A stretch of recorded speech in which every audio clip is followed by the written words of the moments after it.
وسلم صلاۃ و سلام علیک یا رسول اللہ وسلم علیک یا حبیب اللہ۔ یہ ربیع الاخر کی 26ویں شب ہے۔ اسی مہینے کی 29 تاریخ ایک اللہ کے جلیل القدر ولی اور اللہ کی بارگاہ کے بہت زیادہ مقرب ولی کامل سلطان التارکین خلیفہ سرکار خواجہ غریب نواز معین الدین حسن سنجری چشتی حضرت صوفی حمید الدین ناگوری رحمۃ اللہ علیہ کا یوم عرس اور آپ کا یوم وصال اسی مہینے کی 29 تاریخ کو ناگور شریف کی سرزمین پر بڑے ہی احتشام کے ساتھ منایا جاتا ہے۔ اللہ والوں نے اس دنیا میں آ کر اللہ کے دین کی تبلیغ فرمائی اور اللہ کے دین کو پھیلایا، رسول اللہ صلی اللہ تعالی علیہ وسلم کی سنتوں کو فروغ دیا، اور اللہ والوں نے انسانوں کی خدمت کی، اللہ کی مخلوق کی خدمت کر کے انہوں نے لوگوں کے دلوں کو جیتا اور لوگوں کے دلوں میں گھر بنایا۔ اس طرح کہ جو اللہ کی عبادت میں اور اللہ کے دین کا کام کرتا ہے، ریاضت کرتا ہے اور نیک اعمال کرتا ہے، بھلائی کے کام کرتا ہے، تو پھر اللہ تبارک و تعالی اسے ایسا انعام عطا فرماتا ہے کہ جو اللہ کا ہو جاتا ہے، اللہ تعالیٰ اپنے مخلوق کے دلوں میں اس کی محبت کو پیدا فرما دیتا ہے۔ یہ جتنے اللہ والے ہمیں دنیا میں نظر آ رہے ہیں،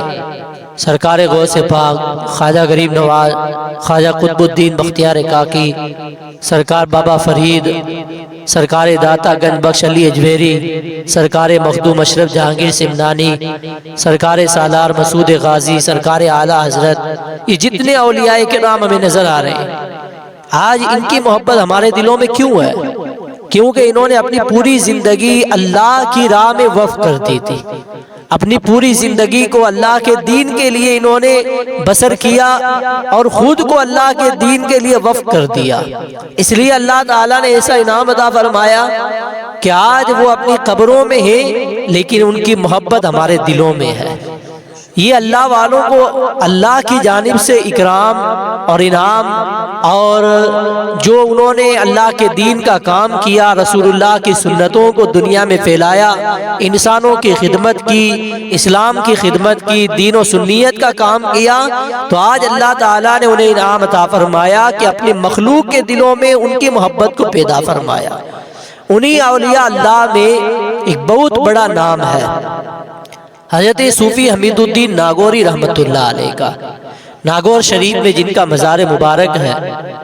اتنی اللہ کی مقرب شخصیت اور اللہ کی بارگاہ کے اتنے مقبول بندے ہیں۔ حضرت خواجہ غریب نواز رحمۃ اللہ علیہ کی بارگاہ میں رہ کر انہوں نے تربیت پائی۔ اب ظاہر سی بات ہے، جس کی تربیت سرکار خواجہ غریب نواز فرما دے، پھر اس کی شان کا عالم کیا ہوگا۔ آج ایک بندہ، ایک ہمارا بچہ جب کسی عالم کے پاس رہ کر اپنی زندگی گزارتا ہے، آج ایک عالم دین جو معمولی ایک مدرسے کا استاذ ہوتا ہے، وہ اگر کسی بچے کی تربیت کرے تو بچہ عالم کی تربیت سے ہیرا بن جاتا ہے۔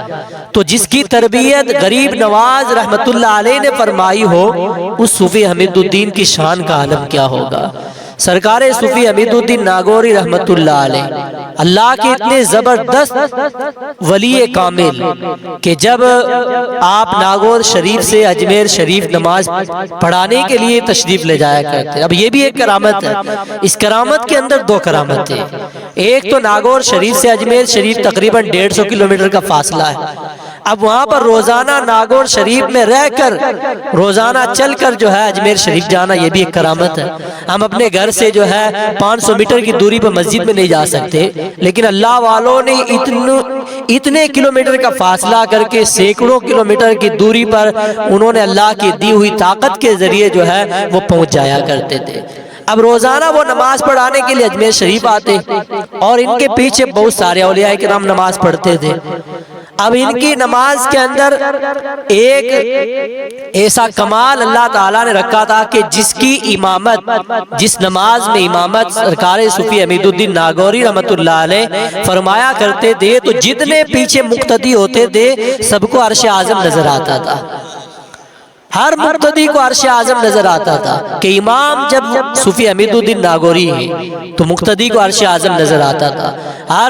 اب ظاہر سی بات ہے غریب نواز کی بارگاہ میں رہنے والے ساری جماعت اولیاء کرام کی تھی اور جتنے مقتدی تھے سب اولیاء کرام تھے، ہر ایک اس کو اپنی کرامت سمجھتا تھا کہ میں اللہ کا ولی ہوں اس لیے مجھے نماز میں عرش اعظم نظر آتا ہے۔ پھر ہوا یہ کہ ایک دن سرکار صوفی حمید الدین ناگوری کسی وجہ سے نماز پڑھانے کے لیے اجمیر شریف نہیں گئے۔ اب یہ بھی لوگوں کے سامنے پردہ کھلنا تھا، اس لیے ایک دن ایسا آیا کہ آپ کسی وجہ سے اجمیر شریف نہیں گئے تو کسی اور نے نماز پڑھائی۔ اب جب صوفی حمید الدین ناگوری کے علاوہ کسی اور نے نماز پڑھائی تو کسی کو عرش اعظم نظر نہیں آیا۔ تب حضرت خواجہ غریب نواز رحمۃ اللہ علیہ نے فرمایا کہ یہ کرامت کسی اور کی نہیں، یہ حمید الدین ناگوری کی کرامت ہے کہ جب ان کے پیچھے ہم نماز پڑھتے تھے تو ہمیں عرش اعظم نظر آتا تھا۔ اور ایک بہت بڑی بات اس میں یہ کہ جب نماز صوفی حمید الدین ناگوری پڑھا رہے ہیں تو ان کے پیچھے نماز غریب نواز پڑھ رہے ہیں، سرکار خواجہ غریب نواز ان کے پیچھے نمازیں پڑھتے تھے۔ یہ اللہ والوں نے انہیں شان عطا فرمائی۔ دنیا سے آپ نے کبھی لگاؤ نہیں رکھا، دنیا سے ذرہ برابر آپ کو دلچسپی نہیں تھی، کوئی شغف نہیں تھا۔ آج ان کا آپ جب مزار مبارک دیکھیں گے، بہت سارے لوگ ہمارے بھائی جب اجمیر شریف جاتے ہیں تو ان کی بارگاہ میں بھی حاضری دینے کے لیے آتے ہیں، اس لیے کہ آپ سرکار غریب نواز کے خلیفہ ہیں، خلیفہ خاص، خلیفہ دوم ہیں آپ غریب نواز کے۔ تو آپ جب ان کی بارگاہ میں جائیں گے تو آپ کو اندازہ ہوگا کہ مزار مبارک بھی اتنا صوفی ہے۔ واقعی آپ کا نام صوفی ہے کہ آپ نے پوری زندگی تصوف کے اندر گزاری، درویش بن کر گزاری اور سادگی کے ساتھ گزاری۔ تو آج جب قبر انور میں آرام کر رہے ہیں تو ان کی قبر بھی بڑی سادہ ہے، بڑی سادگی والی مزار ہے۔ آج جب ان کے مزار پر جاتے ہیں تو ہمیں اتنا سکون ملتا ہے، ایسا چین ملتا ہے کہ واقعی ہمارا دل گواہی دیتا ہے کہ یہ کسی واقعی حقیقی صوفی کا مزار ہے۔ حقیقت میں یہ صوفی تھے، ان کی زندگی بھی صوفیانہ مزاج میں گزری ہے، تو آج مزار مبارک بھی صوفیانہ مزاج رکھتا ہے۔ نہ کوئی گنبد ہے، نہ کوئی عمارت ہے، بس ایک مزار مبارک ہے اور اس کے اوپر ایک درخت کا سایہ ہے۔ اور یہ بھی مورخین نے اپنی کتابوں میں لکھا ہے کہ بڑے بڑے بادشاہوں نے یہ ارادہ کیا کہ آپ کے مزار پر ایک شاندار گنبد بنا دیا جائے، جیسے بادشاہوں نے اور بھی اللہ والوں کے مزارات پر گنبد بنائے۔ سرکار خواجہ بندہ نواز رحمۃ اللہ علیہ کی بارگاہ میں اتنا شاندار، میں کہتا ہوں ہندوستان کا سب سے اونچا گنبد گلبرگہ شریف میں خواجہ بندہ نواز کی بارگاہ کا ہے، اتنا شاندار ان کی بارگاہ میں گنبد بنا ہوا ایک بادشاہ نے بنایا تھا۔ اس طرح بہت سارے بادشاہوں نے جو اللہ والوں کے چاہنے والے ہوتے تھے انہوں نے مزارات پر گنبد بنائے۔ ایک بادشاہ نے ارادہ کیا کہ میں حمید الدین ناگوری رحمۃ اللہ علیہ کے مزار پر گنبد بناؤں گا، تو انہیں خواب کے اندر یا کسی اور ذریعے کے ذریعے یہ اطلاع دی گئی کہ میرے مزار پر گنبد نہیں بنانا، مجھے گنبد پسند نہیں ہے۔ تو اتنی سادہ آپ کی مزار ہے، پوری زندگی آپ نے کبھی گوشت نہیں کھایا۔ گوشت کیوں نہیں کھایا؟ اب اس کے اندر شریعت کا مسئلہ تو یہ ہے کہ گوشت کھانا کیا ہے، سید الطعام ہے، یہ کھانوں کا سردار ہے۔ لیکن جو صوفی حضرات ہوتے ہیں ان کا ایک الگ ہی ایک طریقہ ہوتا ہے، ان کا جینے کا ایک الگ انداز ہوتا ہے۔ آپ اس وجہ سے گوشت نہیں کھاتے تھے کہ میرے گوشت کھانے کی وجہ سے کسی جانور کو تکلیف دی جائے، مجھے یہ گوارا نہیں ہے۔ آپ نے کسی جانور کو جو ہے کبھی تکلیف نہیں دی، جانوروں کی خدمت کرتے، انسانوں کی خدمت کرتے، یہاں تک کہ آپ ایک بار سفر سے واپس آئے ناگور شریف تو کچھ سامان آپ کے ساتھ تھا۔ جب آپ نے سامان لا کر کھولا تو پتا چلا کہ ایک کیڑا،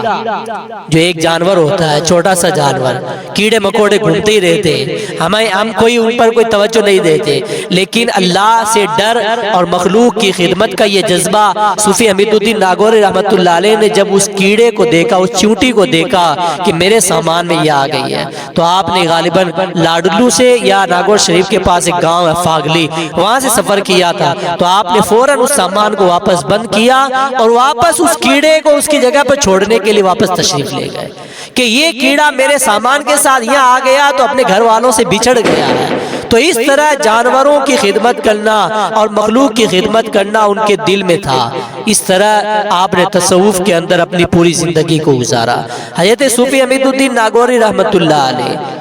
ایک صحابی رسول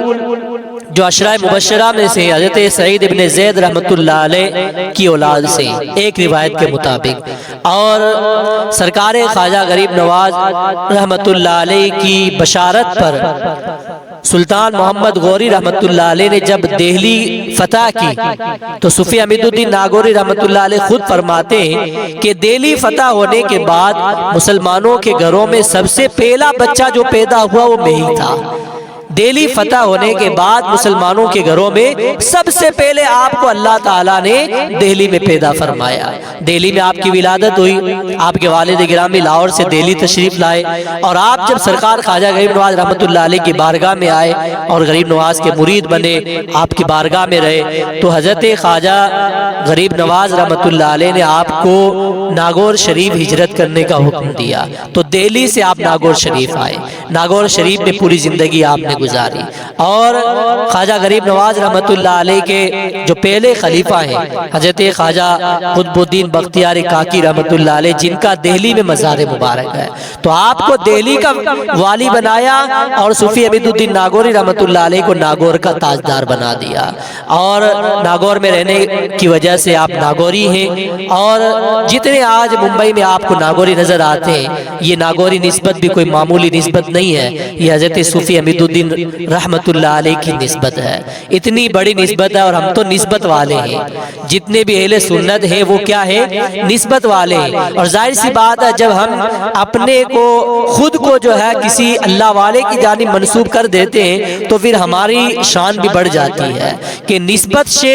کوئی بھی شے اور کوئی بھی چیز ممتاز ہو جاتی ہے۔ جب ہم کچھ نہیں ہیں لیکن ہم نے اپنے نام کے آگے جب قادری لکھ دیا، خود کو غوث پاک کی جانب منسوب کر دیا، خود کو جو ہے چشتی لکھ کر غریب نواز کی جانب منسوب کر دیا، ناگوری لکھ کر صوفی حمید الدین ناگوری رحمۃ اللہ علیہ کی جانب منسوب کر دیا، رضوی لکھ کر خود کو اعلیٰ حضرت کی جانب منسوب کر دیا، تو یہ نسبت جو ہے یہ بڑی چیز ہوتی ہے کہ کل قیامت کے دن یہ نسبت کام آئے گی۔ جب ہمارے نام کے آگے قادری کہہ کر ہمیں پکارا جائے گا تو پھر غوث پاک کے ساتھ ہمارا حشر ہوگا، جب ہمیں چشتی کہہ کر پکارا جائے گا تو غریب نواز کے ساتھ ہمیں جنت میں بھیجا جائے گا۔ تو نسبت کوئی معمولی چیز نہیں ہوتی ہے، نسبت بڑی اونچی چیز ہوتی ہے۔ اور صوفی حمید الدین ناگوری رحمۃ اللہ علیہ کا ایک لقب ہے سلطان التارکین۔ تارکین کہتے ہیں دنیا کو چھوڑنے والے۔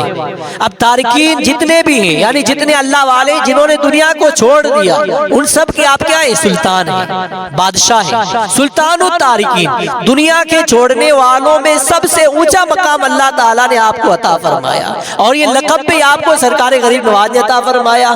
کہ جب ایک مجلس میں سب بیٹھے ہوئے تھے اولیاء کرام آپ کے مریدین، تو سرکار خواجہ غریب نواز رحمۃ اللہ علیہ نے فرمایا کہ یہ ایک مقبول وقت ہے، قبولیت کی گھڑی ہے، آج اس وقت میرا مرید مجھ سے جو بھی مانگے گا میں اس کو عطا کروں گا۔ اب سب نے الگ الگ چیزیں مانگی، کسی نے دنیا مانگی، کسی نے آخرت مانگی، کسی نے جنت مانگی، کسی نے کچھ مانگا، سب نے مانگا، لیکن حضرت صوفی حمید الدین رحمۃ اللہ علیہ ایک جانب بیٹھے ہوئے ہیں۔ سرکار خواجہ غریب نواز نے فرمایا حمید الدین تم بھی کچھ مانگو، تو آپ نے فرمایا کہ میرے مرشد کی جو چاہت ہے وہ مجھے عطا فرما دے، مجھے نہ دنیا چاہیے نہ کوئی اور چیز چاہیے، جس چیز کے اندر آپ کی رضا اور آپ کی خوشی ہے، میری رضا اور میری خوشی بھی اسی چیز کے اندر ہے۔ اسی دن سرکار خواجہ غریب نواز رحمۃ اللہ علیہ نے آپ کو لقب عطا فرمایا کہ حمید الدین سلطان التارکین ہے، دنیا چھوڑنے والوں کا سردار ہے۔ تو اس دن سے آپ اسی لقب سے جو ہے مشہور ہوئے، اور بہت سارے اولیاء کرام سے جو ہے آپ کے رابطے بھی رہے۔ آپ کی والدہ ماجدہ خود اتنی نیک اور اللہ سے ڈرنے والی پرہیزگار خاتون تھی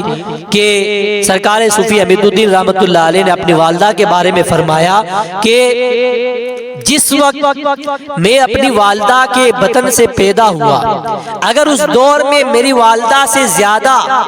نیک عورت کوئی اور دہلی کے اندر ہوتی تو اللہ تعالیٰ مجھے اس کے پیٹ سے پیدا فرماتا۔ اور پتہ چلا کہ جس وقت سرکار صوفی عبید الدین ناگوری رحمۃ اللہ علیہ کی پیدائش ہوئی، اس دور میں دہلی کے اندر آپ کی والدہ سے نیک کوئی عورت نہیں تھی۔ اسی لیے تو فرمایا گیا کہ جب ماں نیک ہوتی ہے تو بچہ بھی اللہ کا ولی ہوتا ہے،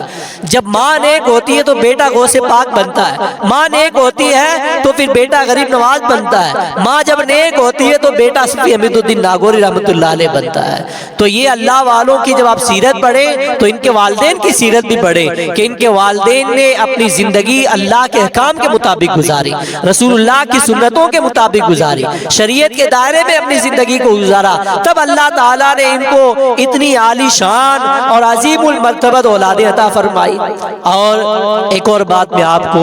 پوائنٹ کی بات میں آپ کو بتاتا ہوں کہ سرکار خواجہ غریب نواز رحمۃ اللہ علیہ کا جو گنبد ہے، آج پورے ہندوستان میں ایسا گنبد کسی ولی کے مزار پر نظر نہیں آتا کہ اس گنبد کو دیکھتے ہی ہمیں ایک سکون ملتا ہے کہ یہ جو سفید گنبد ہے واقعی دیکھنے والوں کو جو ہے سکون اور اطمینان پہنچاتا ہے۔ غریب نواز کی بارگاہ میں جب ہم جاتے ہیں تو اس گنبد پہ نظر پڑتی ہے، ایک ہماری کیفیت الگ ہو جاتی ہے۔ تو یہ گنبد بھی سرکار خواجہ غریب نواز رحمۃ اللہ علیہ کے مزار پر سب سے پہلے یہ گنبد جس نے بنایا وہ صوفی حمید الدین ناگوری ہے۔ صوفی حمید الدین ناگوری رحمۃ اللہ علیہ نے اپنے پیر و مرشد کے مزار پر سب سے پہلے گنبد بنایا، اور وہی گنبد آج بھی موجود ہے۔ اس میں ریپیرنگ کا کام ہوا ہے اور نئے نئے دور آتے گئے تو اس میں جو ہے نئی نئی چیزیں داخل ہوئی، لیکن سب سے پہلے گنبد جو ہے شارح بخاری علامہ شریف الخمجدی رحمۃ اللہ علیہ نے فرمایا کہ سب سے پہلے یہ گنبد غریب نواز کی بارگاہ میں حضرت صوفی حمید الدین ناگوری رحمۃ اللہ علیہ نے بنوایا۔ اور اتنا اللہ تعالیٰ نے آپ کو تصرف اور اختیار عطا فرمایا کہ اگر کوئی بے اولاد آپ کی بارگاہ میں جاتا ہے اس نیت سے کہ اللہ تعالیٰ آپ کے صدقے میں اور آپ کے وسیلے سے مجھے اولاد عطا فرمائے، تو بہت سارے ایسے انسان ایسے مسلمان آپ کو مل جائیں گے جن کو اللہ تعالیٰ نے صوفی حمید الدین ناگوری رحمۃ اللہ علیہ کے وسیلے سے صاحب اولاد بنا دیا۔ تو اللہ والے تو اللہ والے ہیں کہ ان کی شان تو اللہ نے قرآن میں بیان فرمائی ہے، ان کی شان حدیث پاک میں مصطفیٰ کریم صلی اللہ تعالی علیہ وسلم نے بیان فرمائی ہے۔ تو جب یہ دنیا میں رہتے ہیں تب بھی اپنا تصرف جو اللہ نے انہیں عطا کیا اس تصرف کو دکھاتے ہیں، اپنے اختیارات کا اعلان کرتے ہیں، اور جب دنیا سے چلے جاتے ہیں تب بھی وہ خلق خدا کی خدمت کرتے ہیں۔ تو انہوں نے دنیا میں بھی اللہ کے بندوں کی خدمت کی، مخلوق کی خدمت کی، اور آج جب وہ دنیا سے چلے گئے ہیں تب بھی مخلوق کو فائدہ پہنچا رہے ہیں۔ تو یہ آنے والی 29 تاریخ کو آپ کا عرس پاک ہے، ناگور شریف کی سرزمین پر نہایت ہی احتشام کے ساتھ شان و شوکت کے ساتھ آپ کا عرس منایا جاتا ہے۔ اور جب ہم کسی کا عرس مناتے ہیں تو پھر ہم یہ معلوم کرتے ہیں کہ صاحب عرس کو کیا چیز پسند تھی کہ اسی چیز پر ان کی فاتحہ لگائی جائے۔ تو آج بھی ناگور شریف کے اندر اور راجستھان کے اندر جب جب آپ کا عرس پاک آتا ہے تو آپ کی فاتحہ بھی ایک سادے کھانے پہ لگتی ہے۔ کھچڑی جو ہم کہتے ہیں، کھچڑی دلیا اور کھچڑی، اس چیز پر آپ کی فاتحہ لگتی ہے، کیونکہ اسی چیز کو آپ نے پسند کیا۔ سادہ زندگی تھی اور سادگی کو آپ نے اختیار فرمایا، اور کھانا بھی آپ کا بالکل سادہ تھا۔ اسی لیے جب آپ کا عرس آتا ہے تو ناگور شریف میں اور اطراف میں راجستھان بھر میں جو ہے کھچڑی اور دلیا کا اہتمام لوگ کرتے ہیں اور اسی پر آپ کی فاتحہ لگاتے ہیں۔ تو یہ اللہ والے ہیں جنہوں نے اپنی زندگی کو اللہ کے احکام کے مطابق گزارا، رسول اللہ صلی اللہ علیہ وسلم کی سیرت کے مطابق گزارا۔ آپ بھی جو ہے کوشش کریں کہ ان کی سیرت کو پڑھیں، ان کی سیرت پاک کا مطالعہ کریں، سیرت کو سنیں اور ان کی سیرت کے مطابق اپنی زندگی کو گزارنے کی کوشش کریں۔ اللہ تعالی ہم سب کو ان اولیاء کرام کے فیضان سے مالا مال فرمائے۔ ایک بار سورہ فاتحہ اور 3 بار سورہ اخلاص پڑھ کر آپ کی بارگاہ میں خراج محبت پیش کریں۔ بسم اللہ الحمدللہ۔